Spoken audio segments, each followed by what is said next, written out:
Social মিডিয়ায় barrister Suman নামটার সাথে অনেকেই দীর্ঘদিন থেকে বাটপার শব্দটা যোগ করেন, একেবারে রাইটলি।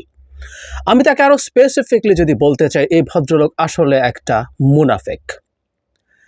আমরা যারা আওয়ামী লীগ করেন, প্রকাশ্যে আওয়ামী লীগ করেন, তাদের সম্পর্কে আমাদের যে পারসেপশন সেটা স্পষ্ট। আমরা জানি উনি আওয়ামী লীগ করেন, উনি এই বাজে বিভৎস দলটা করেন। ব্যারিস্টার সুমনও সেটা করেন, কিন্তু তিনি আরও কতগুলো মুখোশ পরেন, এক ধরনের সাধুতার, এক ধরনের প্রতিবাদীর। সে কারণে মুনাফেক বলছি। এই মুনাফেক বা বাটপার সুমন প্রকাশ্যে এসছেন, এবং আমি একটা জিনিস খেয়াল করেছি, তার মুনাফেকদের ক্ষেত্রে যেটা হয়, তারা কিছু কিছু মানুষের মধ্যে বিভ্রান্তি তৈরি করতে পারেন, করেছিলেনও। বেশ কিছুদিন আগে একটা টিভি টক শোতে তার প্রসঙ্গ এসেছিল কারো আলোচনার সূত্র ধরে। তখন আমি তাকে বলেছি উনি স্টান্টবাজি করেন, মানে তাকে অনেকে খুব দারুণ প্রতিবাদী মানুষ হিসেবে দেখেন, ইত্যাদি ইত্যাদি। আমি স্টান্টবাজি করেন বলেছিলাম। আমি ভিডিওটা মন্তব্যে দিয়ে দেবো, আপনাদের আগ্রহ থাকলে দেখবেন। এরপর কখনো কখনো দু একজন পরিচিত মানুষ আমাকে বলেছে আমি তার প্রতি একটু বেশি টাফ হচ্ছে কিনা। মানে খেয়াল করি আমরা কিছু মানুষের মধ্যে এই বাটপার একটা ইলুশন তৈরি করতে পেরেছে যে আওয়ামী লীগের মধ্যে থেকেও তিনি কত প্রতিবাদী, কত কি, কিন্তু চেহারা বেরিয়ে যায়। মুনাফেক খুব দীর্ঘ সময় তার চেহারা ধরে রাখতে পারে না, এটাই নিয়ম, এটাই হয়, পরিস্থিতি তাকে বের করে আনে। যাই হোক, সেই বাটপার মুনাফেক ব্যারিস্টার সুমন তার আবার বাকপটুতার ফুলঝুরি দেখানোর চেষ্টা করছেন। খুব বাকপটুও উনি নন আসলে, কিন্তু একটা class somehow is connected to this person.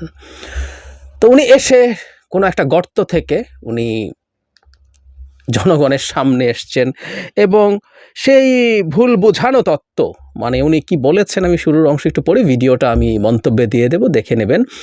আপনারা যারা আমার সমর্থক কিংবা শুভাকাঙ্ক্ষী বিভিন্ন সময় নানাভাবে আমার উপরে কষ্ট পেয়েছেন, তাদের উদ্দেশ্যে একজন সাবেক সংসদ সদস্য হিসেবে কিছু কথা বলতে চাই। এই কোটা সংস্কার বা বৈষম্য বিরোধী আন্দোলনের পক্ষে আমি সবসময় ছিলাম। এই আন্দোলনে যারা আহত হয়েছেন তাদের পক্ষেও আমি ছিলাম, কিন্তু আমার ব্যর্থতা হচ্ছে আপনাদের সেটি বোঝাতে পারিনি, এজন্য সম্পূর্ণ ব্যর্থ হয়েছে। এই ব্যর্থতার জন্য সব সমর্থক ও শুভাকাঙ্ক্ষী আছেন, তাদের সবার কাছে দুঃখ প্রকাশ করছি। এই বাটপার সুমনের স্পর্ধা কোন জায়গায় পৌঁছেছে, কিছুদিন আগের, কয়েক মাস আগের একটা টিভি টক শো আমি রেফার করব, আসছি সেই জায়গায়।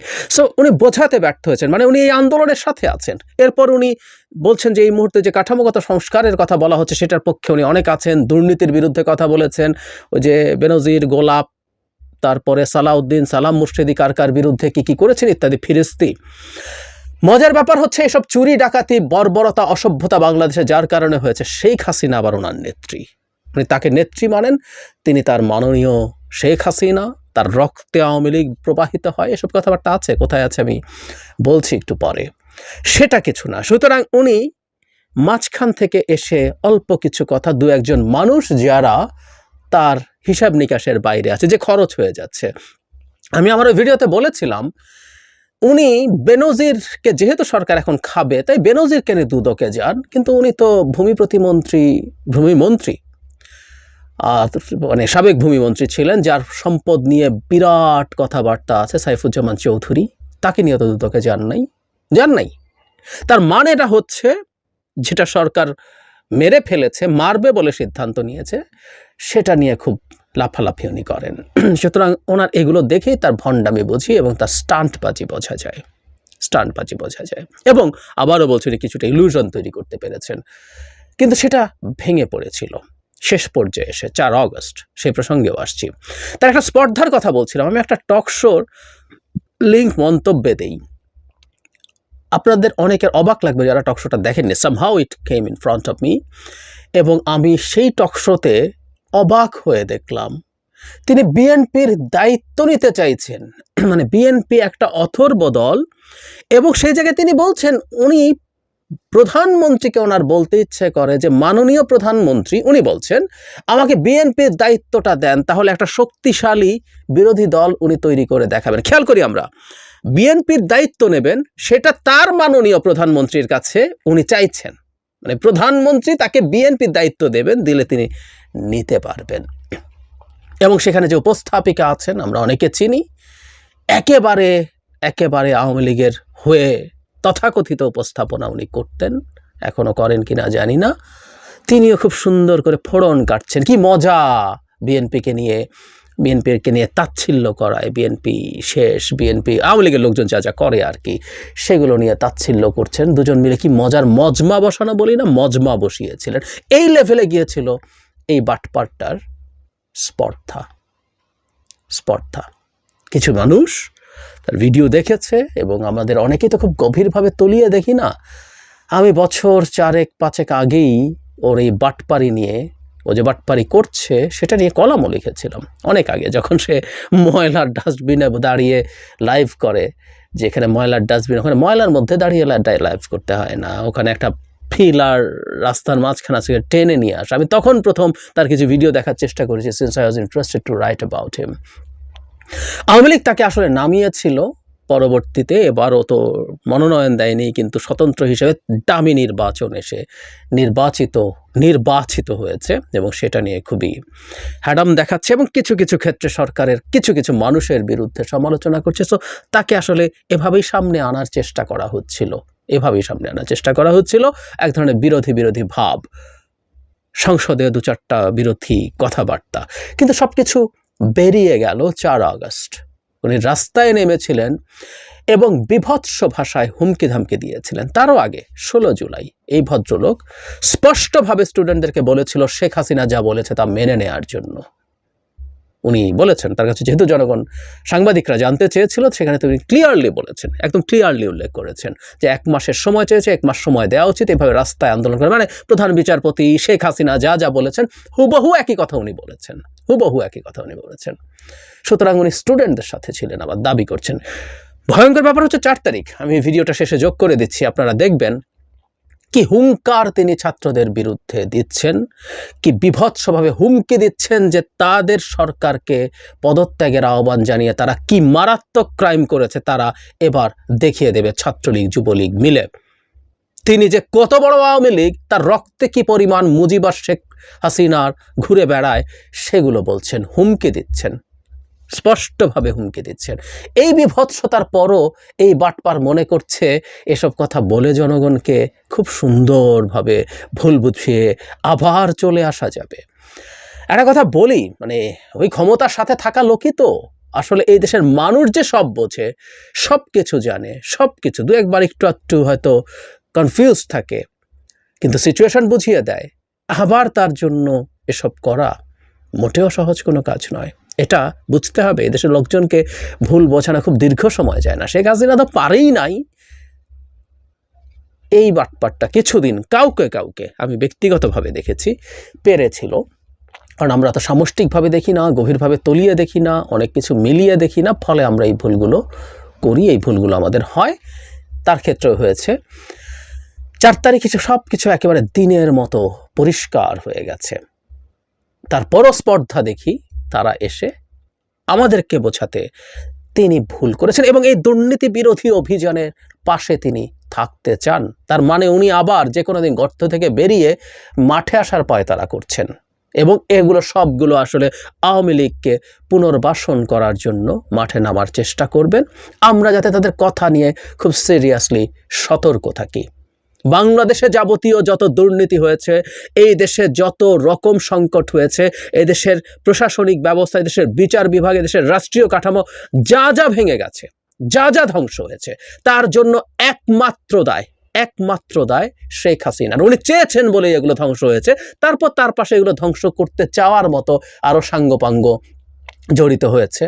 কেউ স্পষ্ট চেহারা নিয়ে আওয়ামী লীগ হয়ে, পুলিশ লীগ হয়ে, আমলা লীগ হয়ে, স্পষ্টভাবে ব্যবসায়ী লীগ হয়ে, নানানভাবে স্পষ্টভাবে হয়েছে। আর কেউ ব্যারিস্টার সুমনের মতো মুখোশ নিয়ে মুনাফেক হয়েও, এরকম এই তালিকায় আমরা কিছু সাংবাদিক দেখব, কিছু ভার্সিটির টিচার দেখব, তারাও এই তালিকায় যোগ হয়েছে। সুতরাং এই যাবতীয় সব কিছুর কেন্দ্র শেখ হাসিনা। মজার ব্যাপার, আজকের বক্তৃতাতেও তার শেখ হাসিনা ইজ ইনট্যাক্ট। তারা যেমন বলতেন শেখ হাসিনাকেও ভুল বোঝানো হয়, ভুল বুঝিয়ে সব কিছু করা হয়, উনি ওই তরিকাতেই আছেন। আমরা এটা খুব স্পষ্টভাবে বুঝতে পারছি। যাই হোক, আমি মনে করি 4 আগস্টের পর বাটপার সুমনকে নিয়ে আর কারো কনফিউশন থাকার কথা না। তারপরও কথাগুলো বলে রাখলাম, আমরা যেন সতর্ক থাকি। শেখ হাসিনারে তোমরা ক্ষমতা থেকে নামাইতে চাও, এতে বোঝা গেল তোমাদের মনের মধ্যে তোমরা সততা নাই, তোমাদের সাথে আর আমরা থাকতে পারি না। আওয়ামী লীগ সম্পর্কে এদের ধারণা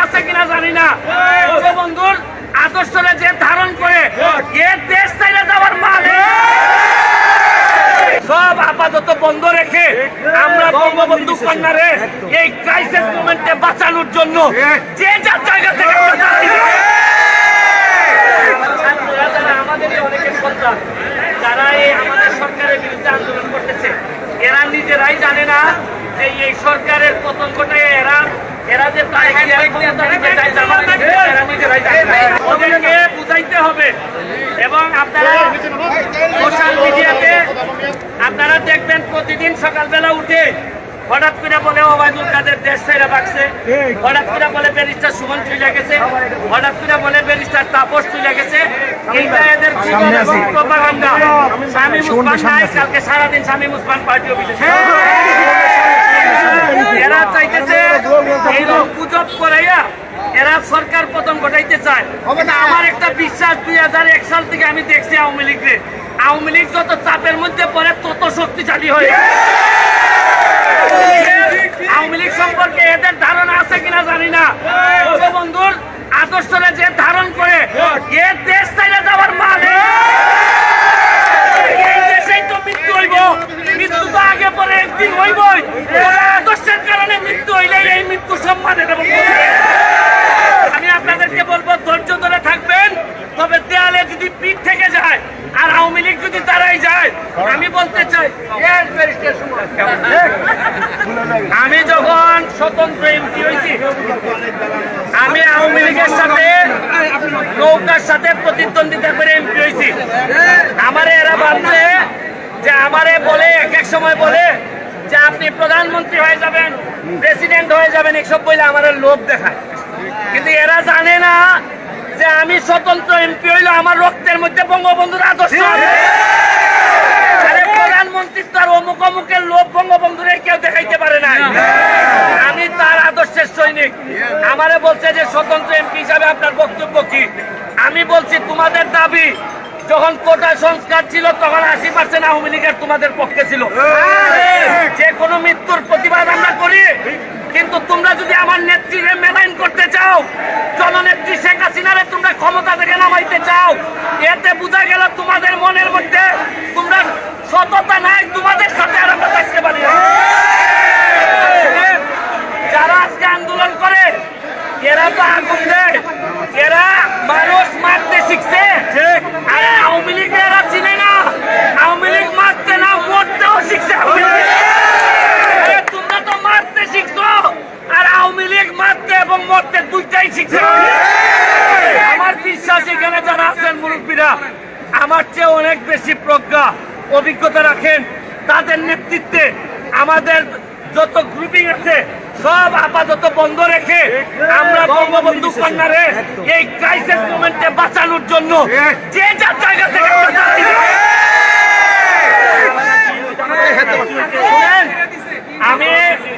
আমি এদেরকে জিজ্ঞেস করছি, তোমরা যে ক্ষমতা নিতে চাও শেখ হাসিনার কাছ থেকে, মিয়া কারা হবা? তোমরা এমপি মন্ত্রী কারা হবা? তাহলে একটা কাজ করো, তোমরা যারা সমন্বয়ক, তোমরা 100 জন না 150 জন, তোমরা এসব ক্ষমতা নিয়ে যাও। কিন্তু তোমরা তো আইসবা না, তোমরা তো এই যোগ্যতা নাই।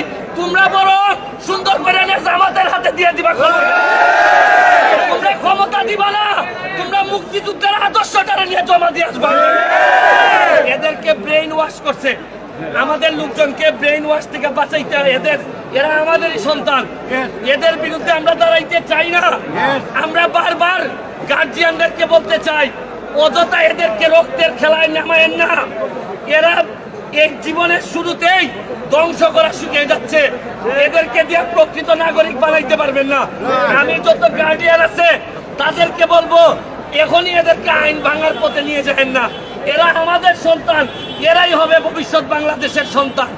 আমি বলবো জামাত শিবিরের আর বিএনপির এই প্ররোচনায় পড়ে দেশটারে ধ্বংস করবেন না। এই দেশটা জননেত্রী শেখ হাসিনার হাতে প্রায় 30 বছর আগাই গেছে, আর এদের হাতে পড়লে আরো 50 বছর পিছাই যাবে। আমি আবারও ধৈর্য ধরে নেতৃত্বের আন্ডারে থেকে এই ক্রাইসিস মোকাবেলার আহ্বান জানিয়ে আজকের মতো বিদায় নিচ্ছি।